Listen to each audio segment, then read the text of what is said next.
Now, I'll talk, I'll chastise, I'll critique, I'll try not to gossip, but all that matters is that you move with me. Okay? You ready? Let's go.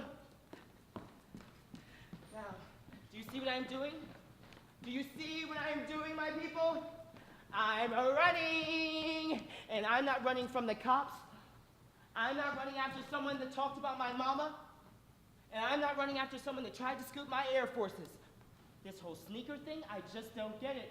No, I'm running for, drumroll please, health, fitness. Isn't that interesting? Now, my people, you seem to have a problem with eating. Fried chicken, it's your favorite. Sweet potato pie, steak, you know you're guilty. So, what are we gonna do about this, my people? We must change. Young people, you must change. Old people, it's not too late to change, but we must change. Now, I know I said I wasn't gonna talk about people, but I must tell you something. And let me first say that these are facts. I am not a hater, but 60% of men in our community are overweight. I know. And get this, 78% of women in our community are obese. My God. So we've got to stop these bad habits. We've got to stop glorifying all this obesity. I mean, why would you name a clothing line baby fat? We've got to get rid of this gut. Let's get moving. Now, my people are out here talking about keeping it real, but I'm gonna keep it really real. I'm gonna create my own brand of jeans, and my brand of jeans, which will fit right and won't be sold extra, extra large, will be called emphatic. That's M-P-H-A-T-I-C. And do you know what that stands for, my people? Do you know what that stands for? It stands for, my people, heart attack time is coming. Yes, it's a threat. You see, 3 years ago, I lost my mother to the sickness of obesity. This is preventable, my people, but a pill ain't gonna do it. A diet ain't gonna do it, and one surgery won't solve it all. You gotta have willpower. You gotta have discipline. You gotta wanna do better, because doing better means spending another day with the ones you love. So with each stretch, with each pace, with each moment of exhaustion, that is what I'm asking you to consider. So no more excuses. Starting here, now, right now, young, old, rich, poor, thick, or thin, let's change. We want a diet that's low in fat, and high in fiber. Very good, fiber, that's right. We want to keep things moving through the body. You eat, and then you're number two. It should take 24 to 36 hours for it to come out. That's it. With a diet that's low in fiber, waste is sitting for too long in the body. Toxic buildup is a major cause of many illnesses and diseases. So what are some high fiber foods that we should eat? Go on, shout them out.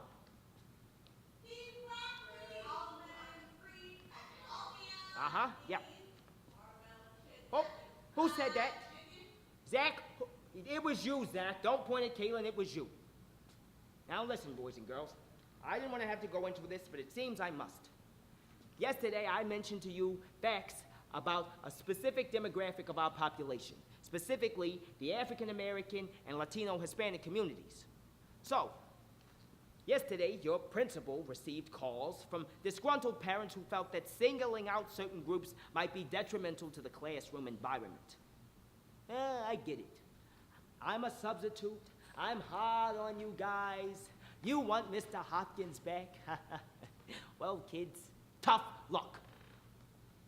Teaching in the inner school system for 20 years taught me that being real with students is the best way to leave an impact, no matter how ugly or unfair that reality may seem. So, now B, did you need something? I figured you need something. You were good? Oh, no. Oh.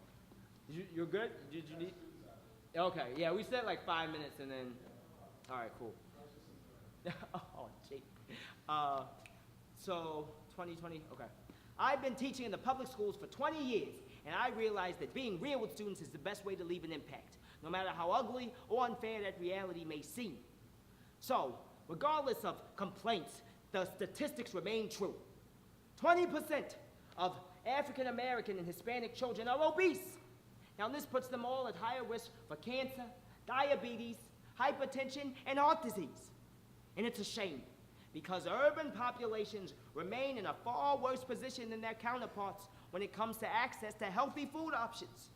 Access and knowledge, these are the problems. You walk in these communities and there are food deserts where it's harder to find where it's easier to find Cheetos and Fritos than fresh fruits and vegetables. And then you walk around and there's nothing but fast food joints on every corner. And knowledge, well, don't get me started on knowledge. These advertisers want to brainwash us all into believing that being happy is sitting on a couch with a full belly watching television.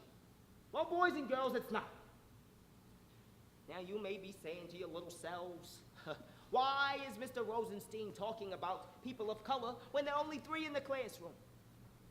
Well, because it matters.